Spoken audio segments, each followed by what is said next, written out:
Welcome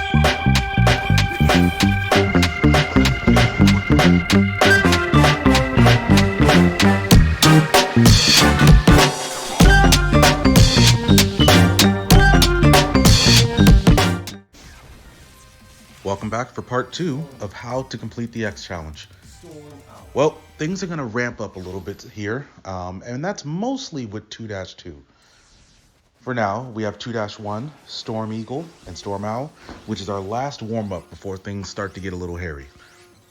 Now, when it comes to our list of tips, tip 1, figure out which one that you're focusing on.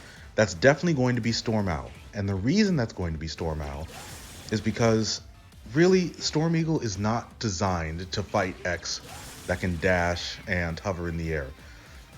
So we're really going to focus with Storm Owl, and when it comes with that, we're going to bring the weakness for Storm Owl, which is the aiming laser, and we're going to try to get him into a little bit of a stun lock. The way that Storm Owl usually works is you hit him with his weakness, he flies off the screen, and he appears in one of the 4 corners. If you can reach that corner fast enough, because Storm Owl is not used to dealing in an arena where you can move around that much, then you can catch him just waiting there, waiting to come onto the screen. And basically, you can get him in a little bit of a stun lock, almost completely ignoring Storm Eagle. A lot of storms in there. So really, you don't have to worry too much. You aim with the analog stick. You just worry about doing offensive damage, not as much about defense until you knock him out. Because as you can see here, Storm Eagle isn't doing a lot to you. Now, once we take out Storm Owl, Storm Eagle is a lot easier. He's only got a few different things that's going to do damage to you. He can dive at you from the corners. You just have to move slightly out of the way. He can shoot those little birds at you like this, and that you can try to either use a charge shot, or if you can time it well enough, you can use the Z-Saber against him, or he'll try to blow you off the stage, which if you walk, you're still gonna do fine. But you can dash, which definitely more than negates it. And if he sends the tornado after you, you can actually duck and you won't move at all, which is the best way to go about this. So really, there's not a lot to worry about here when it comes to Storm Owl and Storm Eagle combined, but especially Storm Eagle. You have a lot of health. You don't have to worry too much about what you're doing here, although you do want to get the most out of this battle as far as keeping the most health at the end, and it's mostly because 2-2 has a lot. It's really the first true barrier that a lot of people are going to face. So I want to keep that in mind. Get the most health out of it. When you bring a weakness, which I'll get to in a moment, don't use it initially. Just go for the Buster only run. Well, let's get ready for 2-2.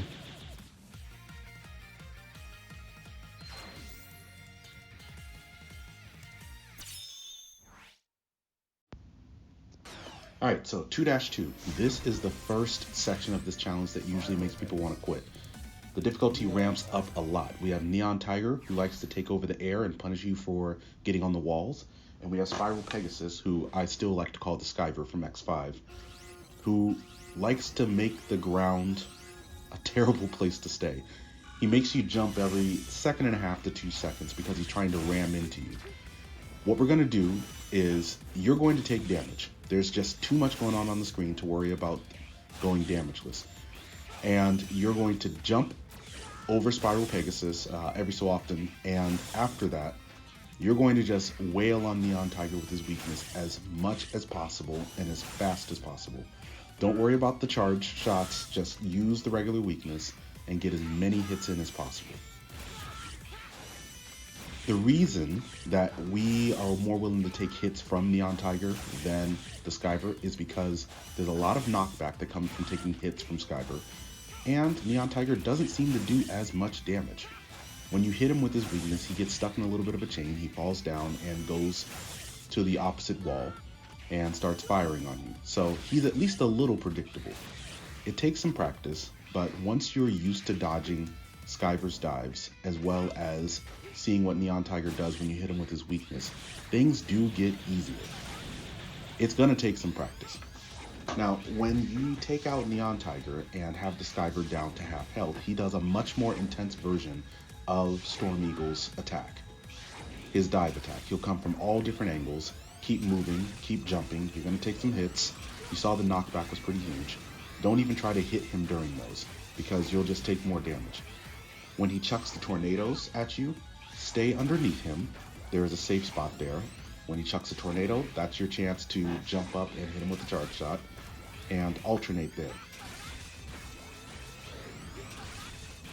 So the first time you end up here, don't even worry about the weaknesses too much. Just use the regular buster. Just practice on taking as little damage as possible, because I say that you're going to take hits, but to be honest, initially it's going to be hard, and you just need to learn a little bit about their patterns and the way they work, which just takes some practice. But this will be the toughest part of this, I'd say, for Section 2, Stage 2. So, if you're playing Legacy Collection 1 and you expected a bit of a breather after the chaotic mess that was 2-2, well, you're going to be a little disappointed here, because this is another instance of a chaotic beginning where you just need to take out Volt Kraken, in this case, as soon as possible. Take advantage of tip 6, using the charged weakness, the Blue Shaver, and really trying to take him out just as soon as possible. Now, it does a lot of damage. That's the good news. The bad news is, if you are being hit while you are using the charged Blue Shaver, it will make those shots disappear. So if you can find a solid, we'll say, third of a second to shoot the charge shot, go ahead and use that. Otherwise, go ahead and just use the regular Blue Shaver. As you can tell, only a little time has passed, and Volt Kraken is pretty much already gone, or Squid Adler, as he's originally called. Once that's done, though, things get a little easier with Shield Sheldon. I don't know if you realized it, but that whole time that I took out Volt Kraken, Shield Sheldon, wow, Squid Shield Sheldon, there's a lot of S's in there potentially. Shield Sheldon didn't take any damage there. So what you do is, he's a lot more defensive than the other Mavericks, but at the same time, if you know his patterns, you're not going to take as much damage. Really what you do, you spend most of your time in the middle, and you duck in the instances where he's going to shoot his shields horizontally and diagonally up. You wait for the one to pass over you, then you hit him with a charge shot. Otherwise, if he disappears for a little bit, you wait about a half second, or maybe a full second. A full second may be a little too long. And then you move from the center all the way to the corner. That way, if he's doing his trying to ram into you attack, he's going to miss you in the middle, and he won't even try to get you in the corner, as you see here. He has a few other things where he may try to melee attack you or things like that.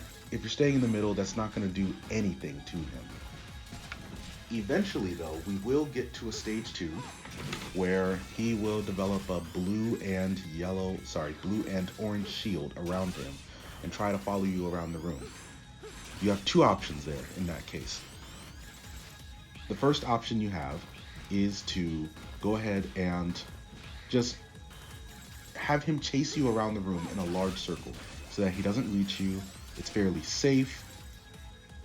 You're unlikely to take any damage unless you misstep or misjump.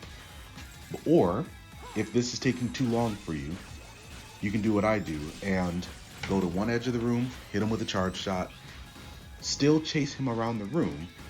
Just know that when you hit that shield with one of your blaster shots, it's going to recoil for a little bit and then fire its own shot at you. So it's a little more likely to go ahead and take a hit, but really, as you can tell, a lot of time is passing when it comes to taking this guy out. There's faster ways to take him out, but after the chaotic mess that is 2-2, we're kind of going for a bit of a safer route, because the first time you go through it, you might just be nervous, so you might just be nervous and not wanting to mess up. and just looking for a more consistent way to beat 2-3. It's not nearly this bad in Legacy Collection 2, but in this one, as you see, you can have him chase you around the room, do your shots, take your shots, and make sure to end up back in the middle of the room to duck his other attacks. So, it's not that bad. You just have to get used to the beginning and taking them out as quickly as possible. Bolt Kraken.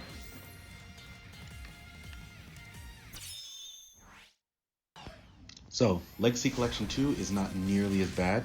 You have Commander Yammark and Spike Rose Red or Axel de Red from X5.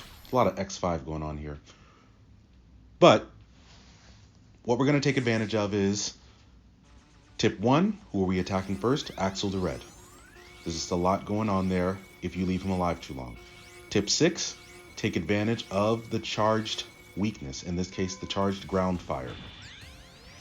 It does a decent amount of damage to Commander Yammark, and it does a lot of damage to Spike or Axel.